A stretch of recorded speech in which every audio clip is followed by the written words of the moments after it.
बिस्मिल्लाहिर्रहमानिर्रहीम। लाखों दरूद पाक हज़रत मोहम्मद सल्लल्लाहु अलैहि वसल्लम और आप सल्लल्लाहु अलैहि वसल्लम की आल पर। अस्सलामु अलैकुम। मेरा नाम इफ्तिखार अहमद है और आप मेरा यूट्यूब चैनल नॉलेज देख रहे हैं। पाकिस्तान के माजी के अमीर तरीन 22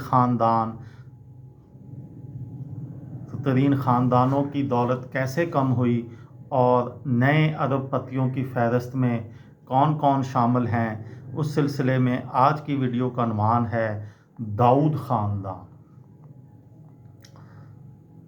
दाऊद ख़ानदान भी हबीब ख़ानदान की तरह एक पुराना नाम है जिसने वक़्त के साथ साथ अपना मकाम नहीं खोया।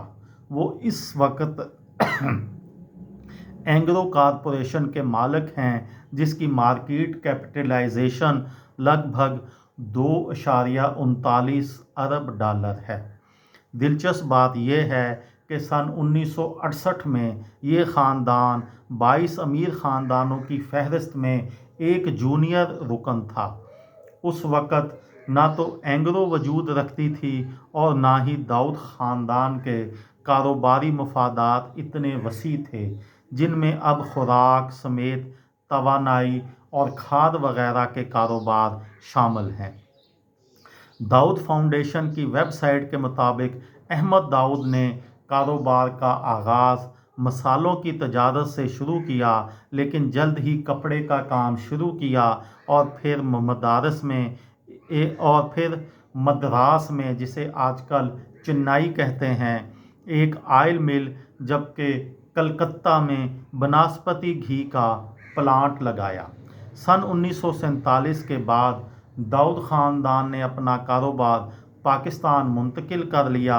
17 जनवरी 1969 को न्यूयॉर्क टाइम्स ने अपनी इशात में अहमद दाऊद फैमिली को पाकिस्तान का दूसरा सबसे अमीर ख़ानदान करार दिया, जिसके असासों की मालियत उस वक़्त $200 मिलियन थी।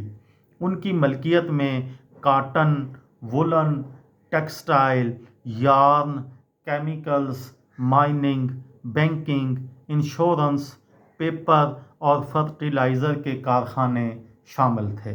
सन 1971 में बांग्लादेश पाकिस्तान से अलग हुआ तो बहुत से दीगर कारोबारी ख़ानदानों की तरह दाऊद ख़ानदान को भी एक झटका लगा, जिसे middle east research and information की तहकीक के मुताबिक करनाफुली पेपर मिल, केमिकल मिल, दाऊद जूट मिल और दाऊद शिपिंग से हाथ धोना पड़ा।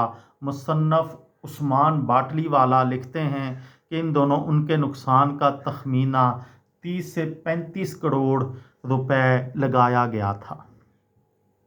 दाऊद ख़ानदान को एक और झटका उस वक़्त लगा जब जुल्फ़िकार अली भुट्टो सोशलिज़म के नारे के साथ बरसर इक़्तिदार आए और उन्होंने अमीर ख़ानदानों की निशानदेही की और मुतनब्बा किया कि इस वक्त पाकिस्तान को सरमाए की ज़रूरत है, लिहाजा ये ख़ानदान अपना सरमाया वापस लाएं वरना उन्हें गिरफ़्तार कर लिया जाएगा।